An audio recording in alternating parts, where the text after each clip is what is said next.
शेतीसाठी लागणारी मोठमोठी यंत्र इथं बनतात।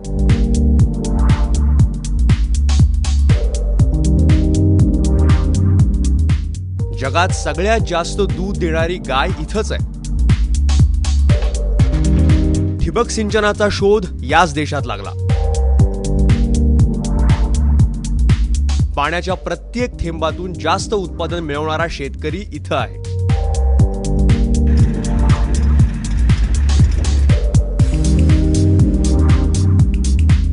वाळवंटात सुद्धा मत्स्यपालन इथंच शक्य करून दाखवलंय। कृषीप्रधान समजल्या जाणाऱ्या आपल्या भारताला हा चिमुकला देश आधुनिक शेतीच्या तंत्राचं महत्त्व सांगतोय।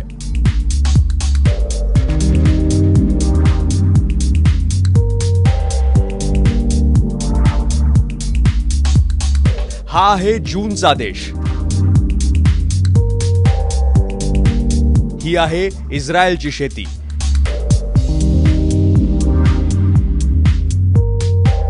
Welcome to Israel.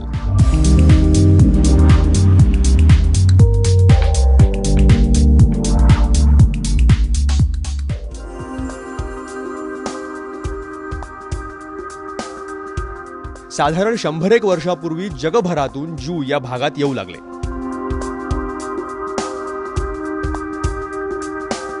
वाळवंटातल्या जमिनी विकत घेऊन इथं स्थायिक होऊ लागले। रोजच्या जगण्याची भ्रांत, पोट भरण्यासाठी शेतीशिवाय दुसरा पर्याय नव्हता।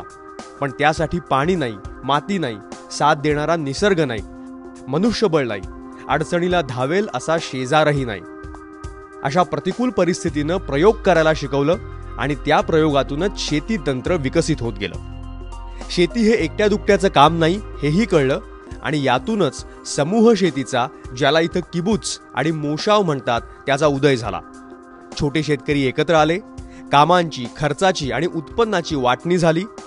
शेती, शेतकरी आणि देशाचाही फायदा झाला।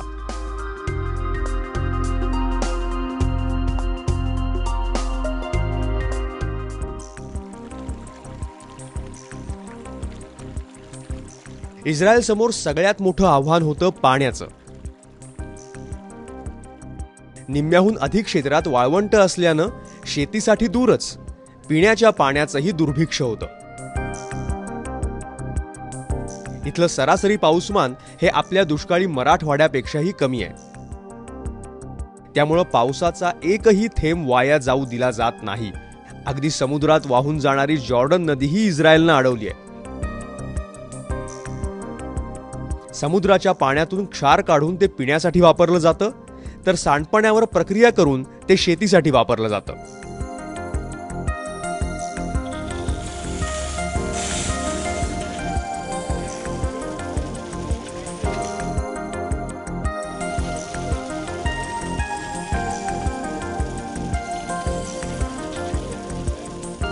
आज शेतीत वापरलं जाणारं तब्बल 85% पाणी हे प्रक्रिया केलेलं असतं। त्यामुळं त्याला इकडे सेकंड हँड पाणी असंही म्हटलं जातं। पाणी ही राष्ट्रीय संपत्ती आहे, त्यामुळं सगळ्या पाण्याचं रेशनिंग केलं जातं।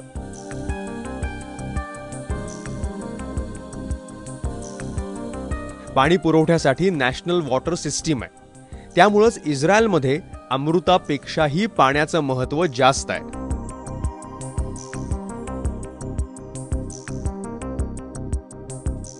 माझ्या पाठीमागं हा जो जलाशय दिसतोय तो पाहून कदाचित विश्वास बसणार नाही, पण आपण इस्रायलमध्येच आहोत।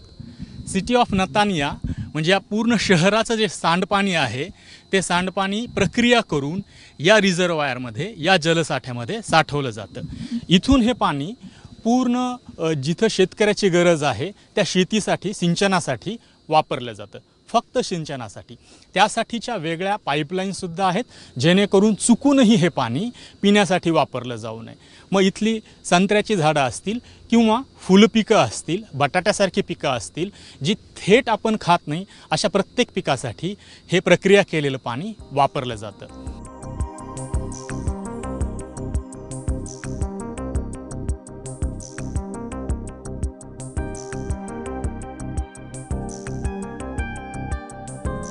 You have to be careful and use it for the correct crops.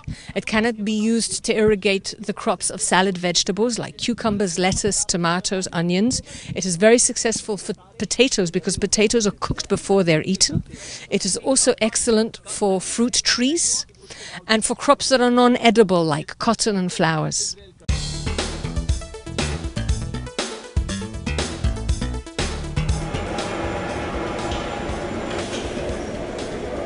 Israel समोरचं दुसरं मोठं आव्हान होतं मनुष्यबळ. या देशाची लोकसंख्या फक्त 85 लाख आहे. आधी 65% लोक शेतीत होते, आता 2%पेक्षाही कमी लोक शेती करतात. त्यामुळे यांत्रिकीकरणावर भर दिला जातो.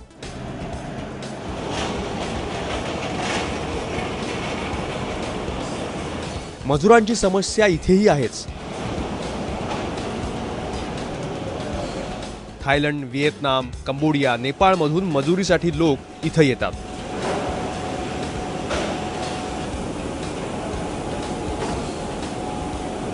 सगळ्यात मोठी पोल्ट्री असो, डेअरी प्रकल्प असो किंवा फीड सेंटर असो, मोजक्याच मजुरांच्या सहाय्यानं मोठमोठाले फार्म मॅनेज केले जातात.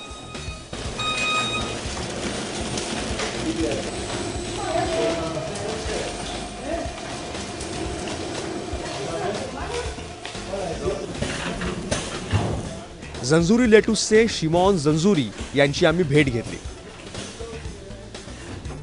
लेटुस म्हणजे सलाद हे शिमॉन जंजुरींचं पिढीजात पीक. इस्रायलमधल्या जवळपास सगळ्या सुपरमार्केट्समध्ये जंजुरींचं लेटुस दिसतंच. त्यामुळं त्यांना इथं लेटुस किंग असं मानलं जातं. 15 हेक्टरमध्ये फक्त लेटुस घेतात, 20 ते 25 कोटींची उलाढाल करतात.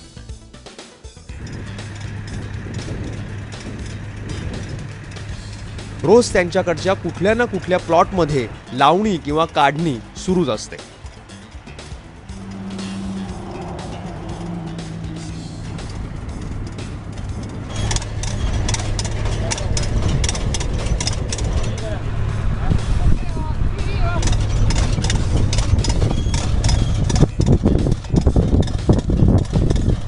त्यांचा मुलगा लावणीचं ट्रॅक्टर चालवताना दिसला तर ड्रायव्हर आजारी असल्यानं ते स्वतः पॅकिंग हाऊस मधून लेटुसचे बॉक्स मार्केटसाठी गाडीत भरताना दिसले.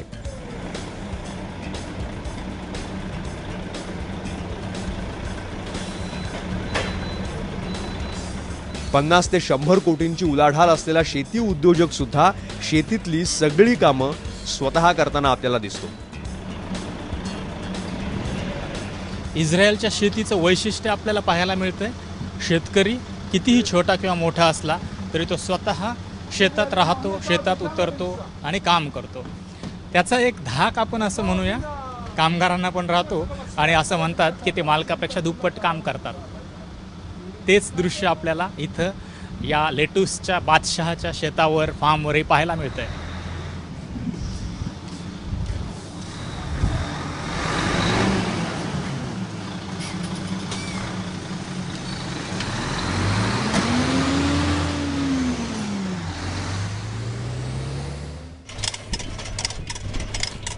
लावणीपासून काढणी, पॅकिंग पर्यंत शेतीतली सगळी कामं यंत्रांच्या सहाय्यानं होतात.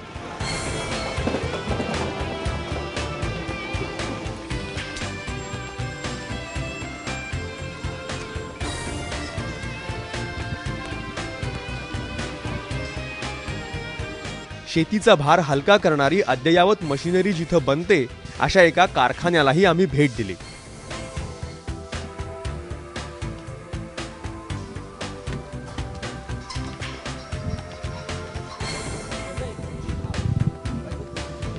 डाळिंबापासनं त्याचे दाणे वेगळे करणारं यंत्र असो किंवा वेगवेगळ्या फळांची प्रतवारी करणारी भली मोठी यंत्र आपण भारतात आणि भारताच्या बाहेरही व्हिडिओमध्ये पाहिले असतील. ती यंत्र कदाचित याच फॅक्टरीमधनं तयार झालेली असू शकतात. ही आहे युरॉन टेक्नॉलॉजीची फॅक्टरी. 150 ते 200 कोटींची उलाढाल असलेली इस्रायलमधली ही फॅक्टरी या फॅक्टरीचे मालक अव्नेर गॅलिली यांच्याकडे महाराष्ट्रातल्या शेतकऱ्यांच्याबद्दल सांगण्यासारखं बरंच काही आहे.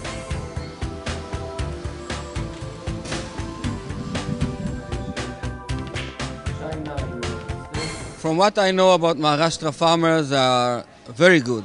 They very educated and they like innovation and they appreciate our and the Israeli innovations in general. And I think with some support from your government, you can be fantastic.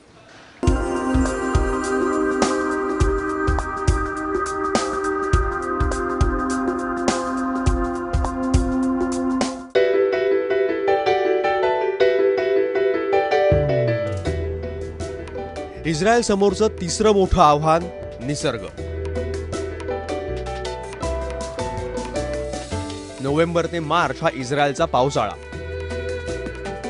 दक्षिणेकडे काही भागात पडलाच तर 30 मिलीमीटर पाऊस पडतो, तर सरासरी मराठवाड्या इतका म्हणजे 600 मिलीमीटर पेक्षाही जास्त पाऊस कुठेही पडत नाही. भूमध्य सागरावरून पाण्यानं भरलेले ढग येताना दिसले की फक्त 20 मिनिटात कृत्रिम पाऊस पाडणारी यंत्रणाही इथं सज्ज असते. इस्रायल समोर प्रश्न फक्त पाण्याचाच नव्हता तर हवामानाचाही होता.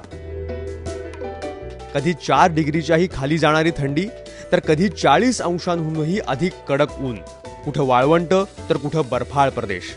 अशा वातावरणात खजुरापासून ते गहू, मका, आंबा, द्राक्षापर्यंत सगळी पिकं इथं घेतली जातात. पॉलीहाऊसचा आधार घेऊन या परिस्थितीवर इस्रायलनं मात केली आहे.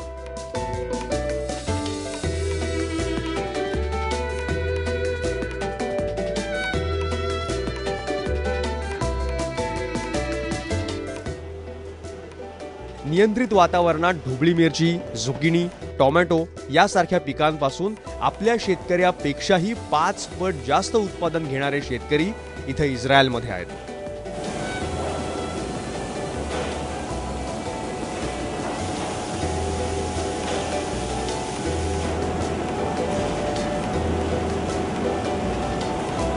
तंत्रज्ञानाच्या बाबतीत इस्रायल किती पुढे आहे, शेती कशा पद्धतीने त्यांनी विकसित केली आहे याचे नमुने आपल्याला जागोजागी पाहायला मिळतात.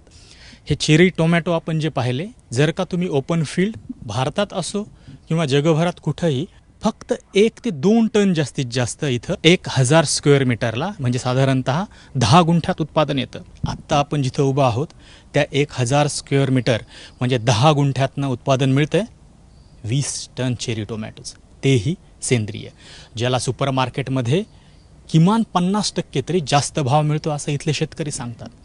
कुठं 1 टन आणि कुठं 20 टन असे छोटे छोटे बदल करून आपला शेतकरीही अशा पद्धतीचं उत्पादन मिळवू शकेल आणि जर का मिळालं तर त्याला भाव मिळेल.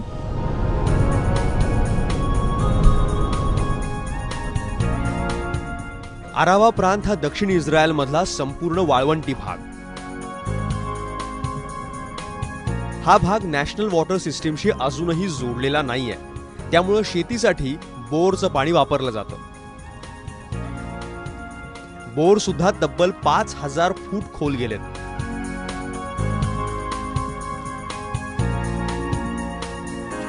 इथं कधी काळी समुद्र होता हे सांगितलं तर विश्वास बसणार नाही. 3500 लोकवस्तीच्या आरावामध्ये 800 कुटुंब आहेत.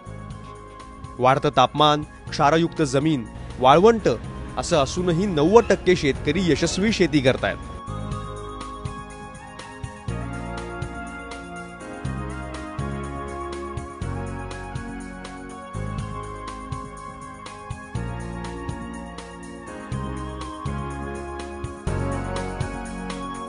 चांगल्या दर्जाच्या खजुरासाठी हा भाग प्रसिद्ध आहे. या भागात 4000 हेक्टरवर शेती केली जाते. शेतकऱ्याला लागणारं सगळं तंत्रज्ञान आरावा संशोधन केंद्रामार्फत पुरवलं जातं. इस्रायलमधनं जेवढा भाजीपाला हा निर्यात केला जातो त्यापैकी 60% भाजीपाला म्हणजे 60% वाटा त्या निर्यातीमध्ये आरावा प्रांताचा आहे. मला असं वाटतं की याच्यापेक्षा प्रतिकूल परिस्थितीवर मात करण्याचं दुसरं उदाहरण आपल्याला पाहायला मिळणार नाही.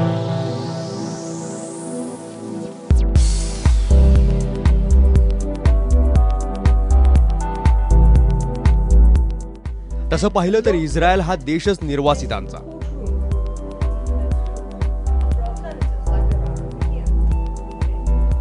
त्यामुळे शेतीचा समृद्ध वारसा, आधीच्या पिढीचं संचित असं काही नव्हतं. भावनिक गुंतागुंत नव्हती. माझा आजा असं करायचा म्हणून मी असंच करणार ही भानगड सुद्धा नव्हती. पाटी कोरी असण्याचा इथल्या शेतकऱ्याला आणि शेती संशोधकांना फायदाच झाला. जे करायचं ते सगळं नव्यानं करायचं.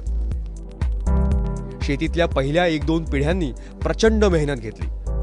त्यातून एक तंत्र विकसित झालं. शेतीतल्या पहिल्या पिढीत उत्पादन तब्बल 30 पटीनं वाढलं, तर दुसऱ्या पिढीनं 12 पट वाढ मिळवली.